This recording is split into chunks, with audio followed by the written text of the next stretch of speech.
O petrodólar chegou ao fim e a guerra comercial só está começando e cada vez ganhando novos desdobramentos, esquentando cada vez mais. Nesse vídeo nós vamos falar aí sobre a aliança de China, Rússia, Arábia Saudita e aí também como os Estados Unidos e a Europa estão se virando nessa questão. Está acontecendo uma guerra comercial e você precisa entender o contexto para não ser pego de surpresa. Fica comigo até o final que vai valer a pena, capitalista. Vamos compartilhar a tela aqui e começamos falando da China, que a China se tornou o maior cliente de petróleo da Arábia Saudita, respondendo por mais de 20% das exportações de petróleo do reino, pessoal. Isso aqui marca o fim dos petrodólares. Até então, lá depois do fim do acordo de Bretton Woods, entraram os petrodólares. A gente falou muito isso em vídeos passados no canal, pessoal. Recomendo que vocês assistam, tá? Tá aqui, ó. Há 2 anos a gente fala sobre isso, né? Putin dá checkmate no dólar. Vídeo de 2 anos atrás, onde a gente aprofunda esse assunto. Tem mais um vídeo aqui, ó, de 2 anos atrás também, falando do Great Reset e o fim do petrodólar, tá? Então esse não é um assunto novo aqui no canal. Só que agora as coisas estão se esquentando e o que a gente falava lá atrás começa a se concretizar, ok? Os movimentos são lentos. As peças do dominó vão caindo lentamente, porque nós estamos falando de grandes reinos, nós estamos falando aí de um movimento macro, né? De um grande ciclo econômico. Então aqui, pessoal, essa questão da Arábia Saudita e a China se tornando o principal parceiro comercial da Arábia Saudita na questão do petróleo, marca justamente o fim do petrodólar, aonde até então a Arábia Saudita era obrigada, no acordo que ela deu fim a algumas semanas atrás, ela era obrigada a negociar o seu petróleo em dólares, isso dava muita força para o dólar, esse era um dos lastros do dólar, e esse acordo chegou ao fim. Então a Arábia Saudita agora ela começa a negociar em outras moedas, não apenas no dólar americano. Beleza, pessoal? Então esse aqui é o início do enfraquecimento do dólar, e a gente precisa entender esse contexto para saber como investir nesse momento e, claro, se proteger também, ok? Vamos dando sequência aqui, então tem mais vídeos no canal para quem quiser maratonar, é só digitar fim do petrodólar Gabriel Pelissaro, que você vai encontrar mais conteúdos aqui no YouTube. E aqui, pessoal, da questão da guerra comercial, a gente inicia falando da União Europeia, que amplia sanções contra a Rússia, ok? União Europeia amplia sanções contra a Rússia. E aqui também nós temos os Estados Unidos ampliando sanções contra a Rússia por conta do conflito na Ucrânia. Esse é mais um motivo pelo qual os BRICS, pelo qual os outros países estão buscando fugir do dólar. Porque, poxa, a China, ela fica olhando o que está acontecendo com a Rússia. E a China pensa, poxa, eu posso ser o próximo aqui. Então eu vou parar de usar a moeda americana e vou buscar alternativas. Então esse é mais um fator para o enfraquecimento do dólar. Mais para o longo prazo, tá, pessoal? A gente vai falar nesse vídeo sobre uma crise que pode justamente fortalecer o dólar no curto prazo. Ok? Pegou a jogada? É muito de timing. Então uma crise poderia dar um respiro para o dólar. Só que o que a gente está falando aqui é de um movimento mais para longo prazo. Beleza? Então, todo esse movimento aí que eu vejo de Rússia, China, Arábia Saudita fugindo do dólar, não é só porque o dólar está se depreciando, mas também porque eles vão buscar alternativas para não ficar na mão dos caras. Porque se você fica na mão do dólar americano, eles podem te colocar sanções. E aí você acaba tendo um prejuízo ali econômico. Então eles estão se resguardando desses problemas. Hoje o dólar ainda é a principal moeda das transações internacionais, mas isso pode começar a mudar e já começou, na verdade, né, pessoal? Vamos dando sequência aqui, então.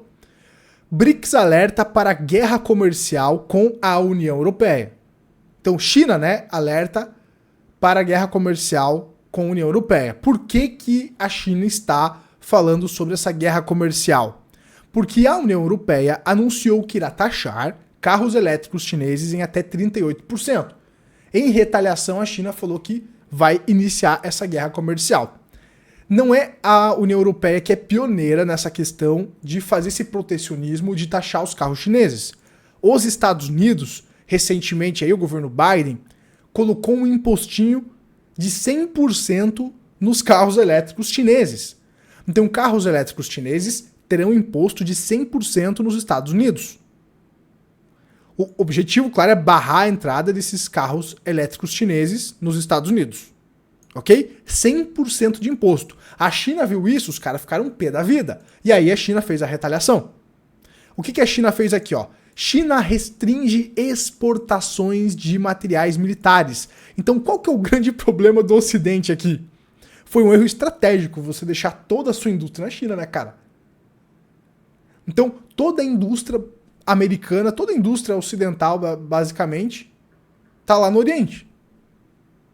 E agora, quando os Estados Unidos faz essas sanções, faz esse protecionismo, a China, basicamente, tem a carta na mão, né? Então, restrições vão desde coletes à prova de balas até peças de aviões, pessoal. Olha só como os Estados Unidos está na mão do chinês. Então, essa guerra comercial, ela pode e muito afetar Estados Unidos e outros países.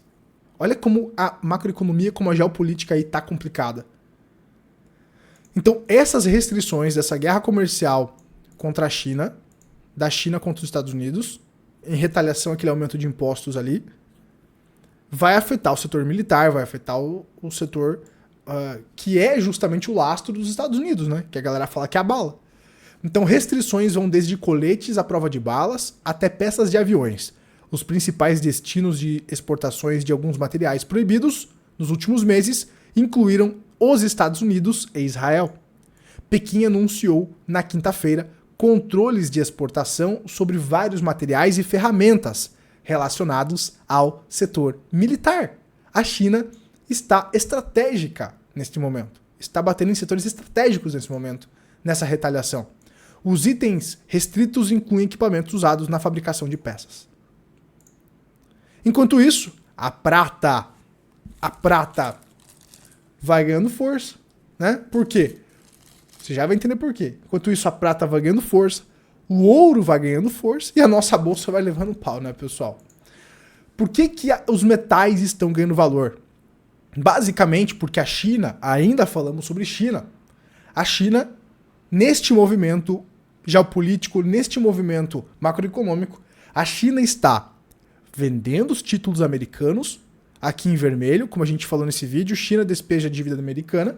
Nesse vídeo aqui do canal, nós mostramos, né, que a China está vendendo, despejando os títulos americanos, que é basicamente a dívida americana, que faz o governo continuar com aquela máquina pesada, inchada e ineficiente, gastando bilhões, trilhões para financiar guerras. Então a China está despejando a dívida americana e está comprando ouro, pessoal. Ok? Tanto talvez pela questão que os Estados Unidos está entrando numa situação fiscal complicada e talvez tenha que imprimir dólares para se financiar depreciando o dólar. Então a China vai cair fora antes que isso aconteça. Tanto pela questão das sanções e tudo mais. Então temos uma questão ali geopolítica, estratégica dos BRICS e também temos uma questão aqui econômica, que a China está se protegendo. Então eles estão indo para onde, Gabriel?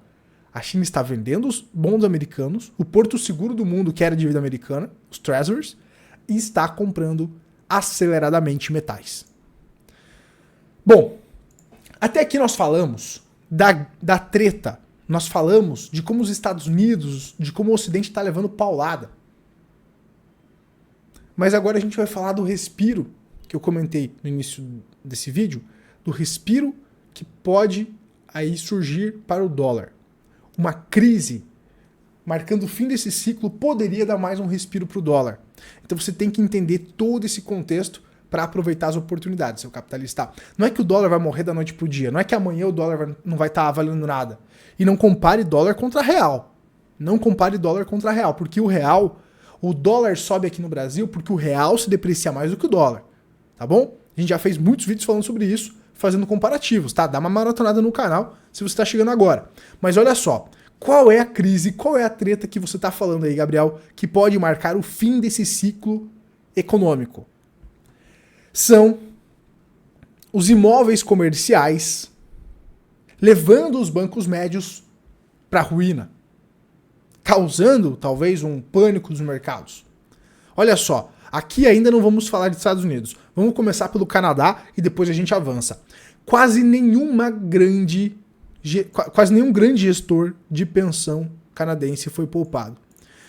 O maior fundo, o Canada Pension Plan Investment Board, perdeu 5% em seu portfólio imobiliário em seu último ano fiscal. À medida que a crise imobiliária comercial se aprofunda, pessoal, isso aí há 2 anos a gente fala aqui no canal que essa questão dos imóveis comerciais é um dos grandes pepinos para esse final de ciclo.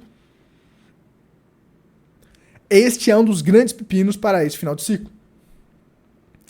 Então a taxa de vacância está elevadíssima, não só nos Estados Unidos, mas em outros países como o Canadá, Índia e afins, tanto pelo home office depois da pandemia, que as pessoas começaram a trabalhar mais por home office, então aqueles escritórios gigantescos começaram a ficar inúteis, né, obsoletos, tanto porque ocorreu uma grande especulação, as pessoas compraram muitos escritórios, muitos imóveis a juro barato, quando o juro subiu, aquele financiamento daquele imóvel ficou mais caro para refinanciar a dívida, e além do financiamento ficar mais caro por conta do aumento de juros, o aluguel está caindo, o que entra está caindo, porque as pessoas não estão mais alugando. A taxa de vacância está altíssima.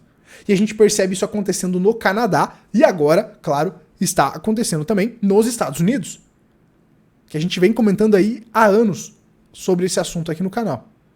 E quem vai ser o mais prejudicado nessa história são os bancos médios americanos, que é eles que oferecem o crédito para o cara comprar o escritório, para o cara fazer o financiamento. E em 2023, a gente já presenciou uma crise bancária onde o Credit Suisse foi pro pau.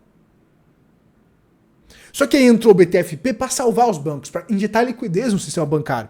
E isso deu uma salvada. Só que o problema não está resolvido e você vai ver na sequência o motivo pelo qual o problema não está resolvido. Falando ainda de imóveis comerciais, agora nos Estados Unidos. A taxa de vagas de escritórios nos Estados Unidos atinge um novo recorde de 19%. Essa é a tal da taxa de vacância, superando os níveis observados em 2008 na grande crise imobiliária e 2020. Por outras palavras, cerca de 1 em cada 5 escritórios nos Estados Unidos está vago. Você tem 5 salas comerciais. A cada 5 salas comerciais, uma tá vaga. Né, pessoal? Você tem 100 salas comerciais, 20 não conseguem alugar. Agora imagina se uma recessão inicia lá nos Estados Unidos. Será que esse problema não vai aumentar? Pois é, só que esse não é o maior problema, a vacância. O aluguel não tá pingando no bolso do dono da sala. O maior problema tá aqui, ó. Prevê-se que cerca de 1,7 bilhões de dólares em dívidas imobiliárias comerciais vençam entre 2024 e 2026. Ou seja, a bucha vai começar a estourar agora. Isso significa que cerca de 30% da dívida imobiliária comercial pendente terá de ser refinanciada a taxas muito mais elevadas. Ao mesmo tempo, 70% desses empréstimos são detidos por pequenos bancos que continuam sob pressões da crise bancária regional. Aqui que está a grande treta. Capitalista, presta atenção, você que é um investidor antifrágil, você que entendeu a importância de investir antifrágil que a gente passa lá no Clube dos Capitalistas. Essa que é a grande treta. A hora que esses donos dessas salas comerciais forem buscar um refinanciamento. O juro vai estar elevado e não está pingando dinheiro. E aqui, isso pode agravar justamente aquele problema dos imóveis dos bancos regionais. O que é isso aqui, Gabriel? Isso aqui são as perdas não realizadas. O que é essa perda não realizada? A gente falou demasiadamente nos vídeos aqui do canal, depois eu vou dar uma resumida. É basicamente os bancos que compraram dívidas, compraram treasuries pré-fixados a uma taxa muito baixa.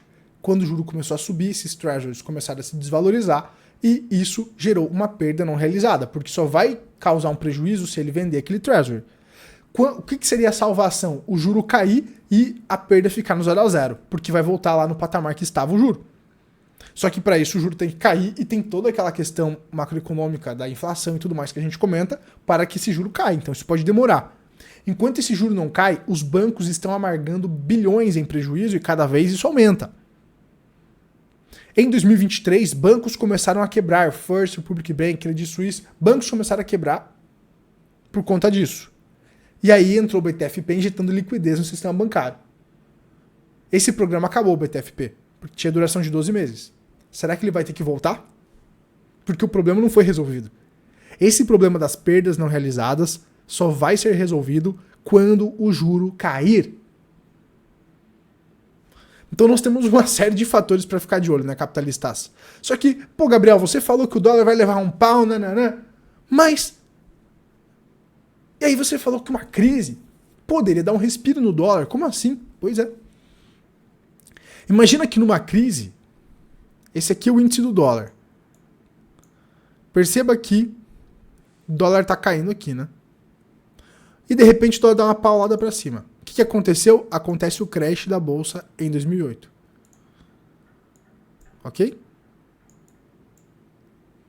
Então, se ocorresse um crash, uma grande crise, eu acredito que o dólar ainda poderia ter uma valorização acelerada. Por quê? Porque as pessoas na correria vão liquidar os seus ativos no momento do pânico, vão liquidar os seus ativos em dólar.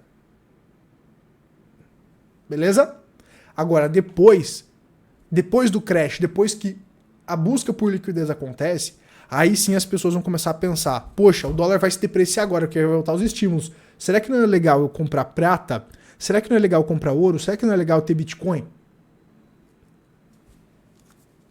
Então, ainda numa crise, o dólar pode dar uma respirada. Porque a galera vai liquidar os ativos em dólar e isso pode fortalecer o dólar, é isso que acontece nas crises. Só que, por conta de todo esse contexto, o que vai acontecer depois, quando a impressão desenfreada de dinheiro voltar, é aí que me preocupa. Porque os Estados Unidos vai ter que voltar a imprimir dinheiro, isso vai depreciar mais o dólar. E a galera vai falar, poxa, eu vou buscar proteção. Aonde que está a proteção? Provavelmente nos metais. Provavelmente lá nas criptos, no Bitcoin, por exemplo, a galera vai buscar alternativa. Mas isso depois da crise. Então você tem que entender todos esses cenários para gerenciar a sua carteira antifrágil. Porque é isso que vai te fazer proteger o seu capital e multiplicar o seu capital. Saber o que fazer em cada momento do ciclo. É isso que vai te diferenciar dos demais investidores. Saber aproveitar todas as janelas do ciclo e fazer o rotation da sua carteira de maneira adequada. Então o dólar vai para o fim? Sim. Mas existem momentos que o dólar pode se beneficiar. Agora, quando os estímulos voltarem nos Estados Unidos e o dólar começar a se depreciar, é importante você ter proteção na sua carteira. Proteção contra o dólar. Beleza, pessoal? Para finalizar, Putin diz que BRICS estão avançando em CBDC. Isso aqui é muito preocupante. CBDC são as moedas digitais e o Brasilzão pode entrar nessa, né, pessoal? Eu não sou favorável de CBDC porque isso traria um controle muito grande do Estado sobre os indivíduos, sobre o dinheiro dos indivíduos. A gente vê na China lá aquela carteira que você recebe o teu salário e você tem data de validade para gastar o dinheiro. Senão o dinheiro expira da carteira porque o governo pode fazer o dinheiro expirar da carteira para estimular o consumo. Então essas CBDCs aqui eu não vejo como algo positivo. Tá? Então nós temos de um lado os BRICS, que são países um pouco mais autoritários de certa maneira, pode reparar, entrando com essas CBDCs. E por outro lado nós temos os Estados Unidos, quem sabe encabeçando aqui pelo Trump, abraçando as criptomoedas. Como, por exemplo, o Bitcoin. Trump se apresenta como criptopresidente e diz que quer Bitcoin feito nos Estados Unidos, pessoal. Então isso pode ser uma grande virada do mundo e quem sabe as criptomoedas não assumem aí esse protagonismo dessa grande virada. Eu só sei que os metais já se provaram no tempo como reserva de valor. Você pode comprar prata, por exemplo, lá na Morgantes, usando o cupom PELISSARDO você ganha 5% de desconto. Os metais já se provaram como reserva de valor. O Bitcoin ainda precisa se provar.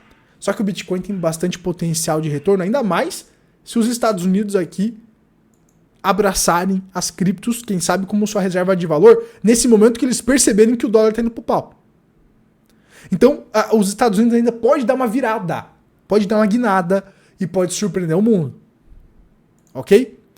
Ainda mais se o Trump favorecer aí que os últimos bitcoins a serem minerados sejam minerados nos Estados Unidos, se ele favorecer essa indústria. Então vamos ficar de olho aí, pessoal, porque o mundo está mudando rápido e a gente tem que acompanhar tudo isso para se proteger e para aproveitar as oportunidades que estão se abrindo. Beleza? Para você não perder nada, é só se inscrever aqui no canal, é de graça, deixa seu like e compartilha para que mais pessoas entendam o que está acontecendo. A gente se vê na próxima. Forte abraço, capitalista. Tchau, tchau, valeu!